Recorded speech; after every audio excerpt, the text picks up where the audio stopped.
Hi, my name is Jackie Murray, and I'm with Ask a Tech Teacher.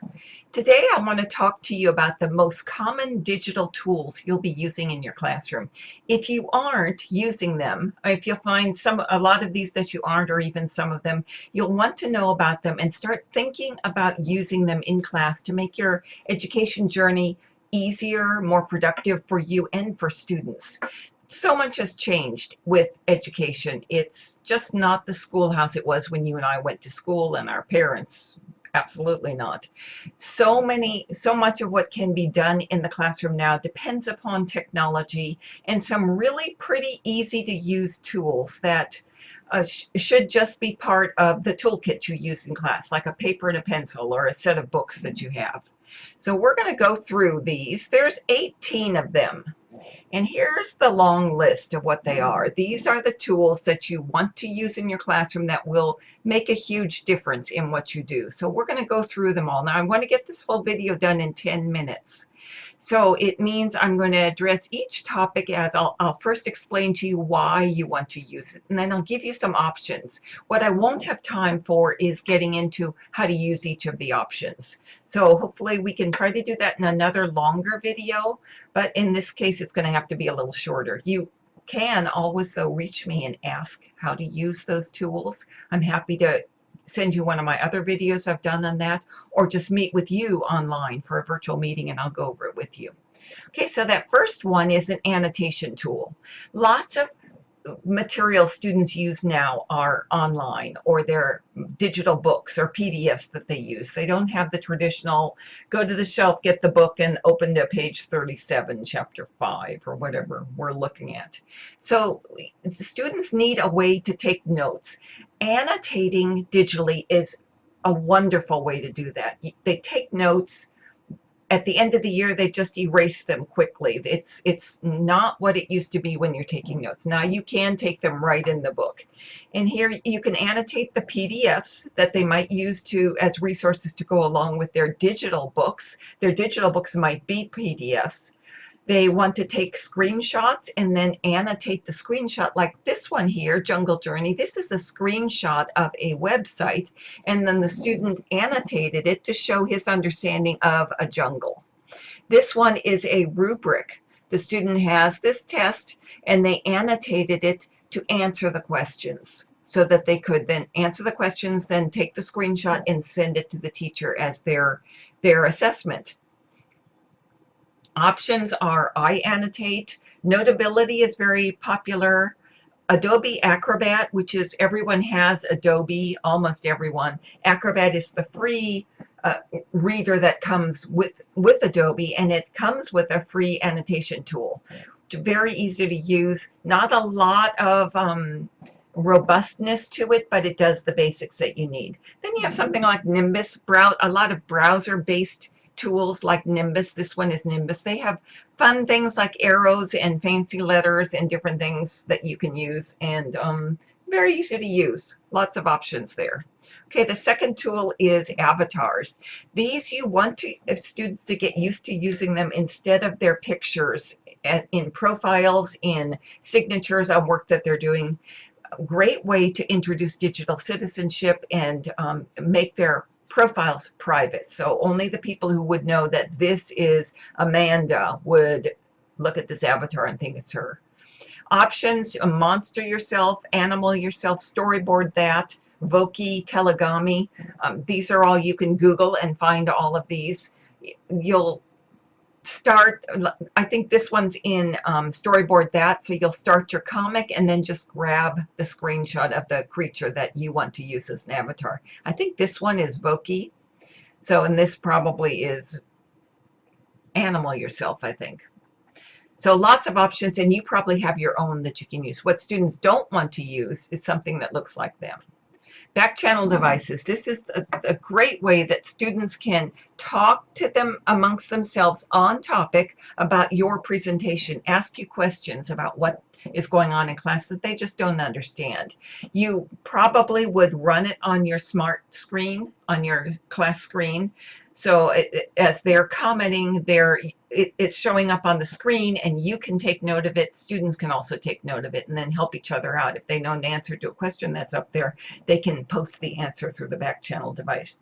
Options are Padlet, Socrative, Today's Meet. Twitter is a great one for your older students. Google Docs and Sheets, just run one up there that's shared with everyone, and everyone can collaborate on it, and then you have a back channel device.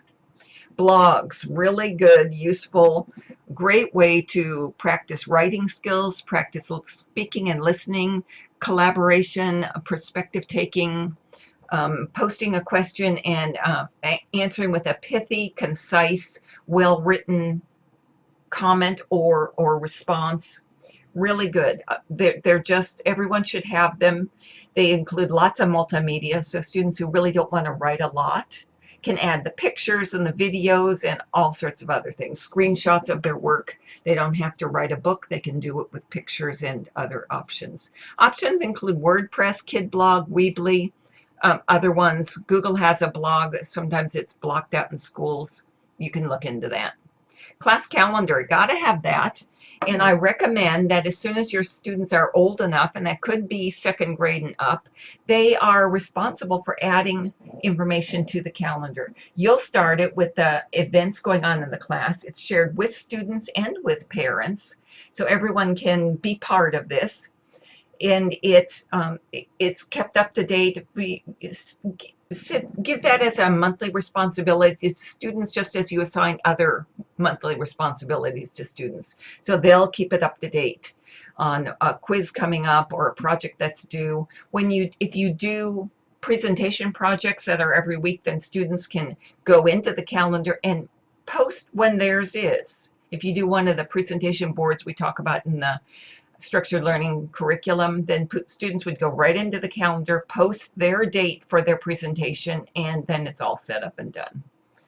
Okay, class internet start page, just a great way to have all the information that you need on all the different topics. Whatever is important in your class, you post it there. Links, videos, calendars, all sorts of things. So good ones to use: ProtoPage, IgHome, Portal. Lots of people I know use that. Live Binders. This is Live Binders, not quite as visual as ProtoPage, but very useful.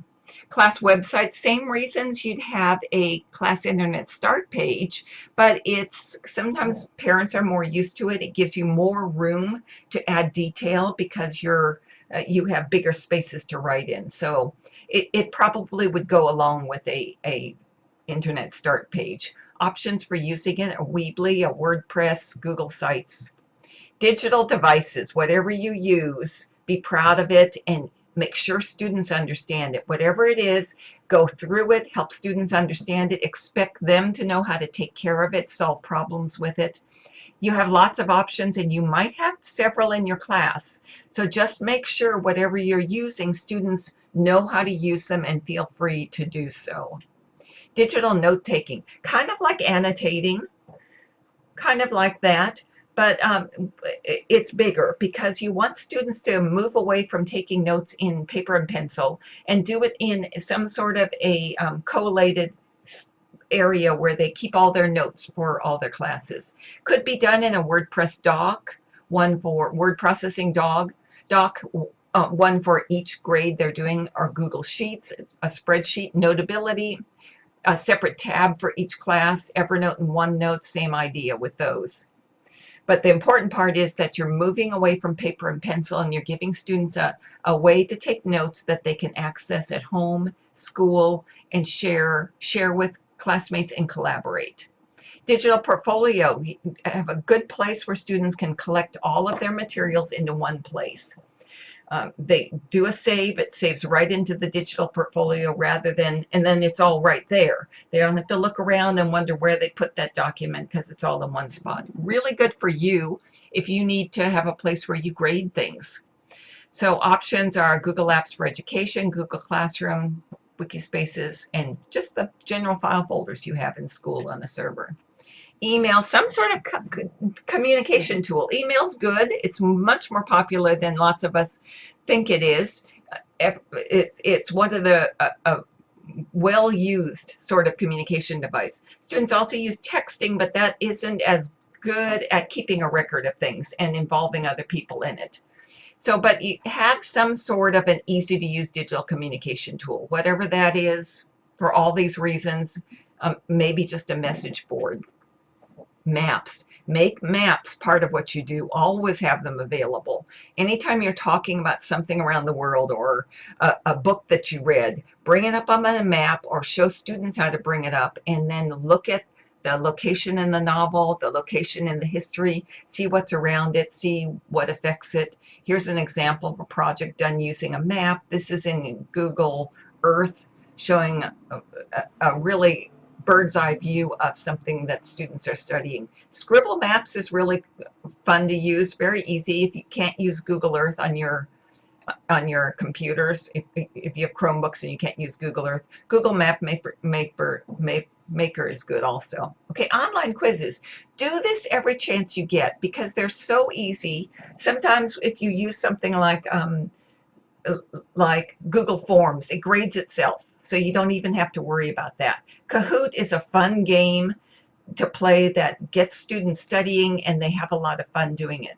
So online quizzes are very useful for both formative and summative, but they give you a good idea of what the students understand about the material, and if you need to circle back and go over some material.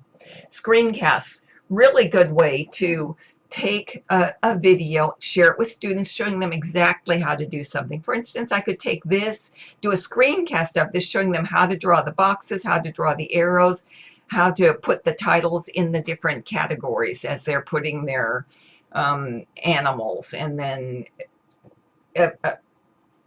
evolution that helped them survive in nature, and then pictures of those like wings or beaks that help them survive. So show them, you can show them how to do this, and then they do it themselves, or something like this, just a whiteboard sort of screencast, or showing them how to run a program, how to use Google slides so that they can see easily how to do it. Good options: Educreations, Explain Everything, Jing, Screencast-O-Matic. Lots of these are free. These two probably have an education fee attached to it. Really good for flipped classrooms, absolutely.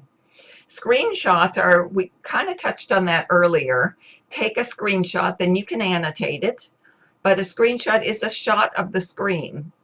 Very useful for showing what's going on. Take a shot and then fill it in, or just take the shot of the screen and send it out like this one up here in Alice. So options, all digital devices have a native screenshot tool. So get used to those. You can also use others like Nimbus and Snagit that are browser-based. Video channel, have one for your students, and you share out the video channel, and it's a stream. It's probably a video channel, and then you'll have separate streams for different topics. And then all you have to do is share out the address for the video channel or the address for the stream, and students are right there. They can copy all of them. You can see here I've got all of my streams for different topics on my video channel. Makes it very easy for students to find the information that they need. Options include YouTube, Vimeo, TeacherTube, SchoolTube.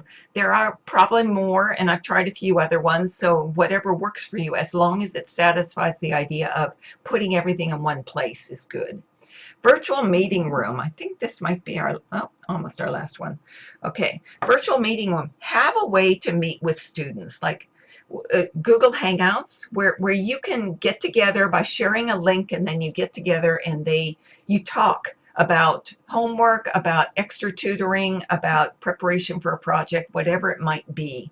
Students can do it in groups, small groups. You can do it with parents or with students, but it's a great way to meet a parent or a child who couldn't get into class, can't get in after school to meet with you, and makes the whole education experience so much easier.